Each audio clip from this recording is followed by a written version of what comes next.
ஓம் சத்குரு சாய்நாதாய நமோ நமக. உலகம் முழுக்க பரவி இருக்கின்ற தமிழ் உறவுகள் அனைவருக்கும் மதுரை ஜோதிடர் சாய் செல்வத்தின் இனிய வணக்கம். வாழ்க வளமுடன். லக்கணத்தின் குணங்கள்.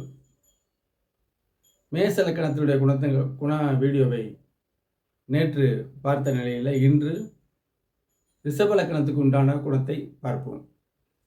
ரிஷப லக்கண இந்த குணங்கள் ரிஷப ராசிக்கும் பொருந்தி வரும். முதல்ல ஒருவருடைய குணத்தை தீர்மானிப்பது லக்னம், லக்னாதிபதி, ராசி அதிபதி அவர்களை பொறுத்து, அவர்களோடு சம்பந்தப்பட்ட கிரகங்களை பொறுத்தும் குணங்கள் மாறும். அப்படி குணங்கள் அமைந்து இருக்கும் பொழுது தசாபுத்திகளுக்கு தகுந்தாற்போல குணங்கள் சிறிது மாறுபடுவதும் உண்டு. இது பொதுவான ஜோதிட செய்தி. இப்போ ரிஷப லக்கணத்தை பார்ப்போம். ரிஷபம் சுக்கிரனுடைய, அதாவது 2ஆம் நிலை சுபக்கிரகத்தினுடைய வீடு. இது ஸ்திர வீடு. அதாவது சரம்னா வேகமாக இருக்கும், ஸ்திரம்ங்கிறது நடுத்தரமான அமைப்பாக இருக்கும், வேகம் குறைவாக உள்ளதாக இருக்கும். சுக்கிரன் ஒரு இனிமையான கிரகம். அப்போ ரிஷப லக்கணத்தில் பிறந்தவர்கள் கலைநயமிக்க இனிமையான குணங்கள் கொண்டவர்களாக இருப்பார்கள். இது பொது பலன். இப்போ லக்கணத்தில் சுக்கிரன் இருக்கிறாரு, லக்கணாதிபதி ஆட்சியாக இருக்காருன்னு அர்த்தம். லக்கணம் வலிமையாகுது. அந்தந்த லக்கண அதிபதிகள் அந்தந்த லக்கணத்தில் இருந்தால் வலிமையாக இருப்பார்கள். இப்போ சுபக்கிரகம், அப்போ ஆள் வலிமையாக இருப்பாங்க. நல்ல எண்ணங்கள் இருக்கும், கலை ரசனைகள் இருக்கும், மனைவி மேல் பிரியம் இருக்கும், வேலையில் ஆர்வமாக இருக்கும், நல்ல சிந்தனைகள் இருக்கும். இந்த ரிஷப லக்கணத்துக்கு சுக்கிரன் லக்கணத்தில் இருந்தால், வேறு கிரகம் பார்த்துச்சுன்னா அது வேறு பலன்கள் வரும். சுக்கிரன் குரு பார்த்துட்டா இன்னும் ஒரு நல்ல ஒரு அமைப்பாக அந்த லக்கணாதிபதி ஜாதகர் இருப்பார். அடுத்து லக்கணத்தில் சூரியன் இருந்தால் தலைமை பண்பு இருக்கும், அரசு வேலையில் ஆர்வம் இருக்கும், வாகன விரும்பியாக இருப்பாங்க, தாயாருடைய சிந்தனைகள் அவர்களுக்கு நிரம்பி இருக்கும், கல்வியில் ஆர்வம் உள்ளவராக இருப்பாங்க. அதையும் குரு பார்த்துட்டா இன்னும் மேன்மைப்படும். வேறு துஷ்ட கிரகங்கள் பார்த்துட்டா பலன் கம்மியாகும், அவ்வளோதான். அடுத்து லக்கணத்தில் சந்திரன் இருந்தால் ராசியும் லக்கணமும் ஒரே இதாகுது. அப்போ இன்னும் மகா ஸ்ட்ராங் அப்படிங்கிற அமைப்பில் அவங்க இருப்பாங்க. தோற்றம் இருக்கும், நல்ல தோற்றம் இருக்கும், சகோதர நினைப்புகள் இருக்கும், தாயார் சிந்தனை இருக்கும், தாம்பத்திய அந்த நினைப்புகள் அதிகமாக இருக்கும், மனைவியை பிரியமாக வைத்திருப்பாங்க. அடுத்து லக்கணத்தில் செவ்வாய் இருந்தால் கோபம் இருக்கும், சகோதர நினைப்புகள் இருக்கும், மனைவி நேசங்கள் இருக்கும். அவரே கொஞ்சம் ஸ்பீடாகத்தான் இருப்பார். செவ்வாய்ங்கிறது ஒரு வேகமான கிரகம். முன் யோசனை இல்லாமல் எடுக்கிற முடிவுகளால் வருத்தப்படக்கூடிய அந்த இருக்கும். அப்போ அதை நம்ம தவிர்த்துக்கிறணும். குரு பார்த்தால் பலன் மாறும். லக்கணத்தில் புதன் அருமையான அமைப்பு, யூகம் நல்லா இருக்கும்.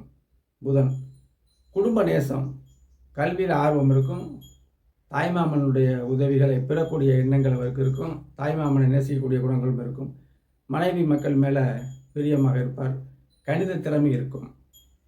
அடுத்து லக்கணத்தில் குரு நல்ல குணம், குருனால நல்ல குணம், நல்ல சிந்தனை, வெளியூரில் போய் வசிக்கக்கூடிய எண்ணங்கள் அவருக்கு இருக்கும்.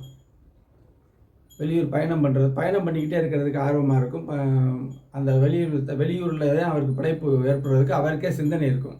நம்ம சிந்தனையின் அடிப்படையில் தான் அந்த கிரகங்கள் செயல்படுத்தும். புத்திர சிந்தனையும் இருக்கும்.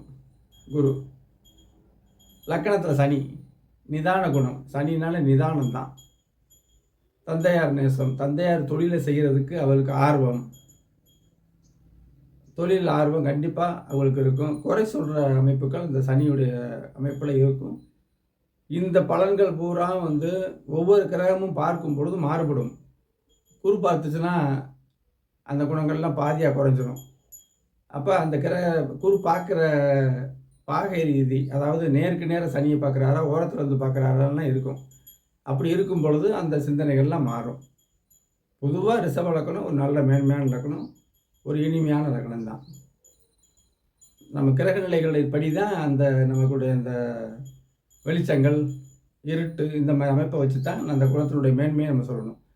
ராகு கடும் இருட்டு இருந்துச்சாலே எல்லாமே தடை தாமதம், சிந்திக்கிறதுக்கு கொஞ்சம் பிரைட்டாக இருக்காது. அந்த இருட்டுங்கிறது நம்ம மூளை லக்கணத்தில் இந்த ராகுங்கிற இருட்டு இருந்துச்சுன்னா சிந்திக்கிற திறன் கம்மியாக இருக்கும் அப்படிங்கிறத இதை நம்ம எடுக்கணும். அதே மாதிரி அந்நியர்கள், பிற மதத்துக்காரவங்களை நேசிக்கக்கூடிய தன்மை இருக்கும். பிற மதத்துக்காரர்கள், பிற ஜாதிக்காரவங்க, நமக்கு அந்நியர்கள், நமக்கு தெரியாதவங்க இருக்காங்கல்ல, அவங்களுடைய நேசங்கள் அவெல்லாம் அவங்களுக்கு பிடிக்கும் ஜாதகருக்கு. கேது இருந்தால் மகா நுட்பமாக இருக்கும். சிந்தனை நல்ல கூரிய சிந்தனை. கேது இருந்தாலே லக்கணத்தில் கூரிய சிந்தனைகள் இருக்கும், ஞானம் இருக்கும். இதெல்லாம் லக்கணத்துடைய பொது பலன். தனிப்பட்ட ஜாதகத்தில் உங்களுக்கு உள்ள கிரக நிலைகள், ஆனால் இது 70% சரியாக இருக்கும். தனிப்பட்ட ஜாதகத்தில் அவங்களுடைய பிளானட்டரி பொசிஷன் இருக்குல்ல, அது மாறும் பொழுது மாறும். அது குணம். ஆனால் அடிப்படை இதுதான்.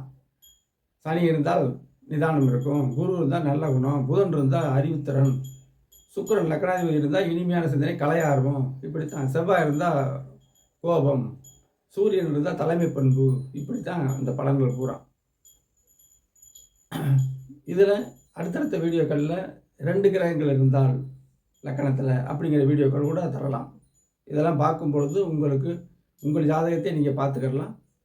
மேலோட்டமாக பார்த்துட்டு பலன்கள் கேட்டு வரும்பொழுது எனது வாட்ஸ்அப் நம்பருக்கு வந்தீங்கன்னா மிக குறைந்த கட்டணம் தான், தெளிவாக பலனை நீங்கள் கேட்டு தெரிஞ்சுக்கலாம். திருமண பொருத்தம், வேலை அமைப்புகள், இது வெளியில் போய் பிழைக்கிற அமைப்புகள், வெளிநாடு செல்லக்கூடிய அமைப்பு, எதாக இருந்தாலும் தெளிவாக நீங்கள் பலனை வாட்ஸ்அப் முறையில் கேட்டுக்கலாம்.